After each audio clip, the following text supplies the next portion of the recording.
Hey everybody, happy Sunday, I think it is. All right, we'll go for that. Happy Sunday.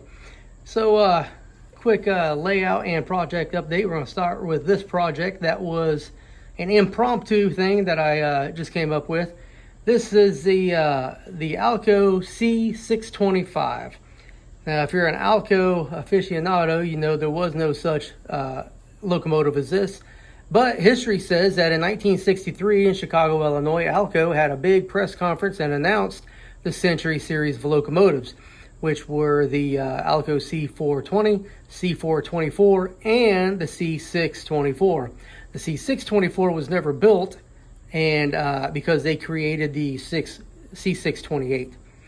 But, you know, I decided that since I had this shell for a C424, that this was now going to become a fictitious ALCo C625. Now I'm painting this in nickel plate / Allegheny Midland colors, and the story behind this is that these are demonstrator locomotives built by ALCo, painted in the Allegheny Midland colors because they thought that Allegheny Midland would buy them. I will have at least one more of these, and I think it's going to look pretty cool. I got a little bit more work to do. The trucks are going to get a lot of work. You see there's one brake cylinder on the truck, one on this one, and on this RSD12 there are two. So these single brake cylinders will be cut off. I have a jig set up already, and I will drill out some holes and put in some brake cylinders, and there will be two on there. And while I have the trucks disassembled, I will paint the wheels as well. I'm going to drill holes and add windshield wipers and on the 4 front windows, and I'm still debating on this back window because you can't really see it anyway, but maybe we'll see. Those are 4 separately applied letters. Look pretty freaking good to me. And we got the class lights up there, red, green, and clear. Those are painted, so hopefully when the headlight's on you'll see those, but even though only one was on at a time, you're going to see all of them lit up, and I think it's going to look okay. I'm going to put sunshades or cab shades or whatever you want to call them right here. And let's see, what else have I done? I got numbers on the rear here. All the detail parts will go back on the front. You got your cut lever. You got your MU hoses. You got your MU hose. What's it called? It's like a pocket that the hoses go into to keep them from getting banged around, and you also got your train line, and I think that's it besides the railings in the couplers. Hopefully I have this done here in the next week or so. The wife's been really beating me up with the kitchen, but I'm getting a lot of stuff done, and she's starting to figure out there's a lot more to remodeling a kitchen than just buying stuff and putting it in. But I will show you more of that later on. I'll go ahead and I'll post a couple of pictures here at the end of the video of all the kitchen work. I'll show you one before and one current picture. And then maybe next week I'll throw a little video at the end so you can see what I've been doing, because I've been killing it. All right, what else we got going on here? You gotta wait till Wednesday for that video. And let's go in here. All right, big experiment about to occur here. So I found this tank bond. It's a heavy duty foam construction adhesive. It claims 4 times more projects. 1 can equals 4 cartridges of glue. Now, in a previous video I mentioned it usually takes me 1 canister of glue to do one 4x8, or I'm sorry, 1 8x2 foot section of foam. Now these are 30 inches wide, so it's going to take a whole lot more. So I was calculating a minimum of one tube of glue per 8 foot section. I'm curious how much this will work. I'm hoping it'll work. And if it is, this is $8 compared to about $6 a bottle. I mean, $6 a tube for the liquid nails. I'll let you know. I might even make a video of me using this so you can see how easy it is or how difficult it is. And once again, if you're going to watch that video, be prepared for some French, because there's going to be a lot of French. And if I don't speak French, so it's just all the F word and a bunch of stuff like that. And I do not censor my videos. So if you're watching with children, or if you're offended by that type of language, you may not want to watch. All right, now check this out. I have been doing a lot of work back here. The wife was getting on me to do some work in the kitchen. I told her no. I took a total of 3 days off and relaxed, got recharged, came out here and I painted the majority of this section. So there's about 16 feet right there and a couple more feet over here, so maybe 20 feet total of layout that I have painted brown. I got some gray on there. I use this gray color for the roads, and most of this is just for planning purposes. If it's brown, normally there's going to be grass or some sort of a ground foam there.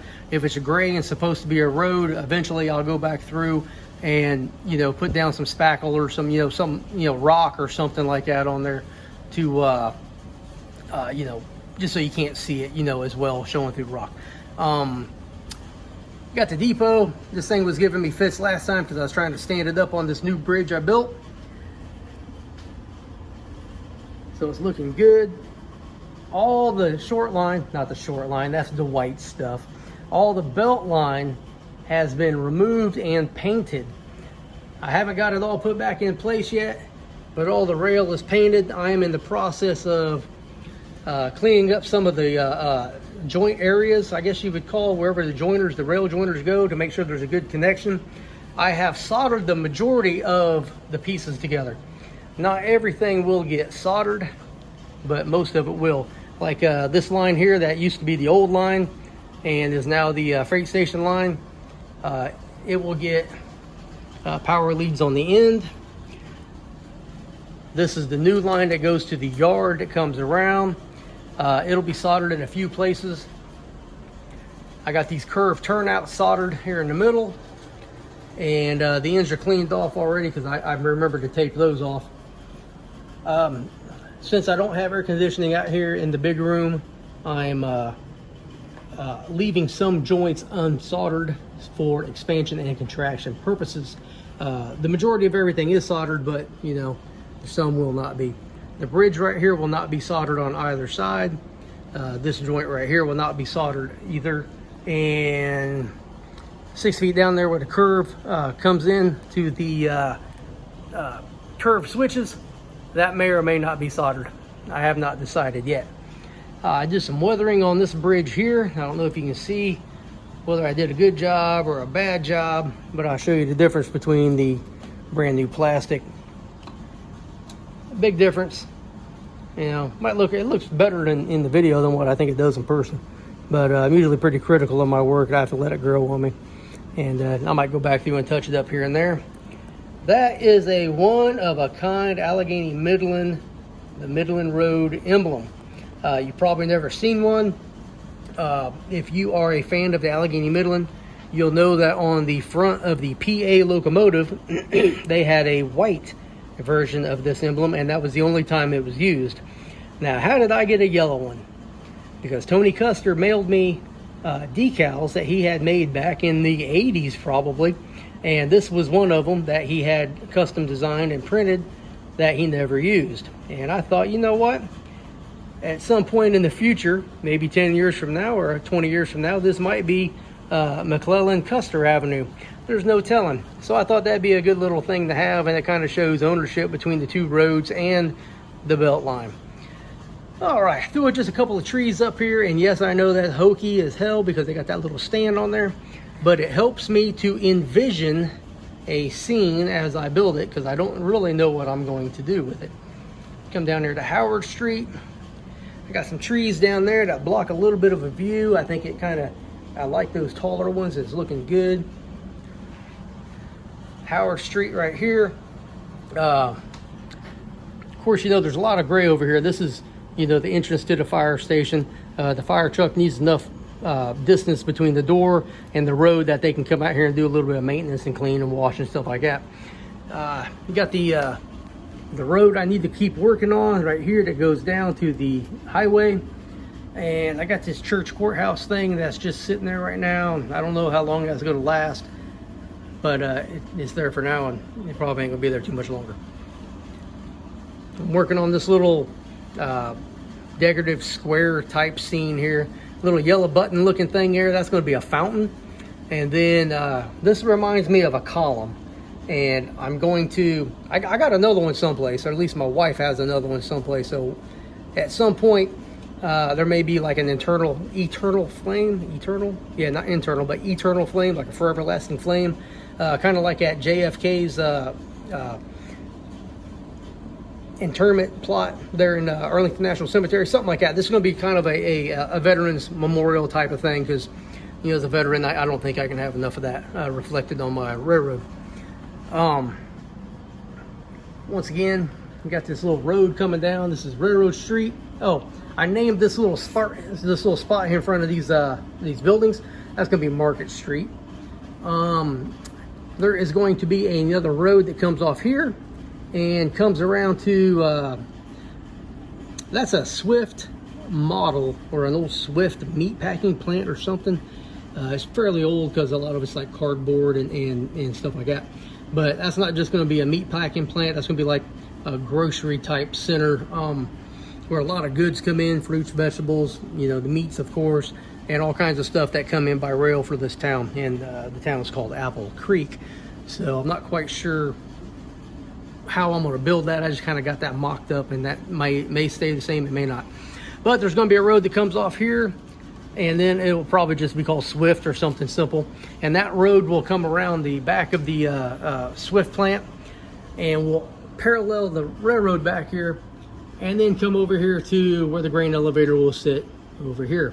Now this road here goes to the front of the powerhouse, just so they can have some truck access.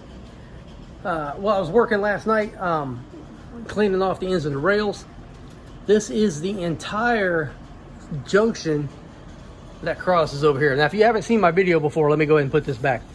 But I have soldered this entire piece together, and it's all, you know, one piece. But it fits right here. Hang on a second. Basically, just like that. And it's going to look pretty cool when I get it put in. And I should have this piece put in tonight, because I've worked on the kitchen, I don't know, 4 or 5 hours. My wife got up at like 7 this morning, and she was out of the door at 8, and I got up at 9 and then worked on the kitchen until about, I think she came home about 3. And so we worked on it till about 5, and I said, hey babe, I'm done, I'll see you later. And here I am. So I got a couple more pieces of track here to paint and put in. This is the old main line. It follows the black road bed. The black road bed is just black because I'm gonna put cinders down there, and I can go really light with the cinders. And since you won't see green or brown through that, I think it'll look pretty good. I've done that a lot of places, so I know it's gonna work. So I'll just tell you that now, it will work. It's gonna look good. Other than that, I did find a discrepancy where, okay, so here's my gate. I'll shut my gate for you. If you're new, I have a gate that you walk in. There is no duct under my layout.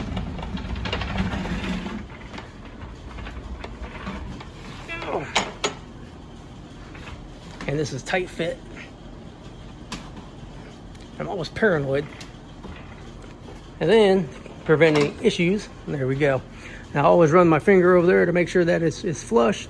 It's flush, lined up, good deal. Now this section right here, I filmed the video a couple weeks ago, and it looked good.